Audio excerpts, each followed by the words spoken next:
Mga Hukom, Kapitulo 15. Hindi nagtagal at dumating ang panahon ng anihan. Dala ang isang batang kambing, dinalaw ni Samson ang kanyang asawa, ngunit ayaw siyang papasukin ng biyanan niyang lalaki. Sa halip ay sinabi, "Akala ko'y galit na galit ka sa kanya, kaya ibinigay ko siya sa kaibigan mo. Ngunit kung gusto mo, nariyan ang mas batang kapatid niya at mas maganda pa sa kanya. Maaari mo na siyang kunin." Sumagot si Samson, "Sa ganawa ninyong yan, hindi ninyo ako maaaring sisihin sa gagawin ko sa inyong mga Filisteo." Umalis si Samson at humuli ng 300 asong gubat.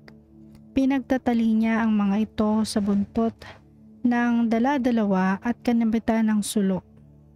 Pagkatapos ay sinindihan niya ang sulo at pinakawalan sa triguhan ang mga asong gubat, kaya nasunog lahat ang trigo. Hindi lamang ang mga naani na kundi pati iyong hindi pa naaani. Ganoon din ang ginawa niya sa taniman ng olibo. Ipinagtanong ng mga Filisteo kung sino ang may kagagawa niyon at nalaman nilang si Samson sapagkat ibinigay ng biyanan niyang taga-Timna ang kanyang asawa sa kasamahan ni Samson. Kaya't pinuntahan nila ang babae at sinunog pati ang ama nito. Sinabi ni Samson sa mga Filisteo, "Dahil sa ginawa ninyong ito sa akin, hindi ako titigil hanggat hindi ako nakakaganti sa inyo." Sila'y sinalakay niya at marami ang kanyang napatay. Pagkatapos umalis siya at tumira muna sa yungib ng Etam.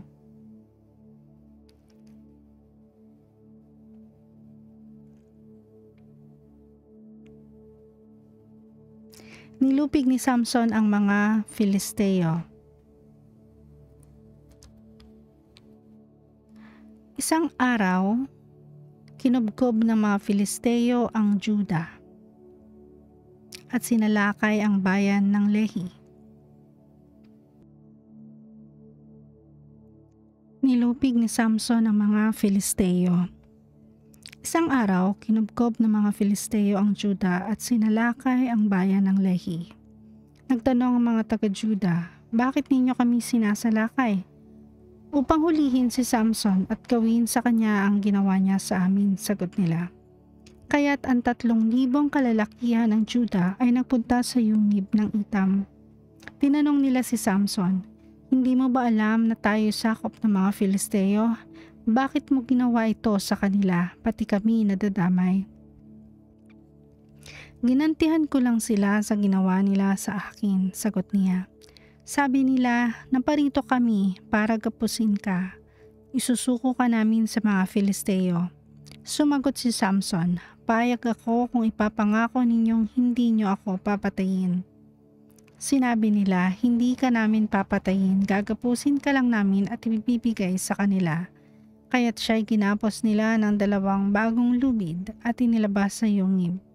Pagdating nila sa Lehi, sinalubong sila ng naghihiyawang mga Filisteo, ngunit si Samson ay pinalakas ng espiritu ni Yahweh at ang kanyang gapos ay pinatid niya na para lamang nasunog na sinulid.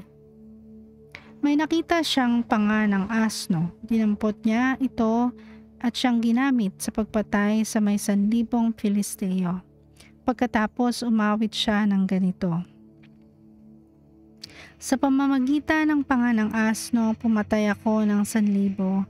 Sa pamamagitan ng panga ng asno, nakabunton ang mga bangkay ng tao."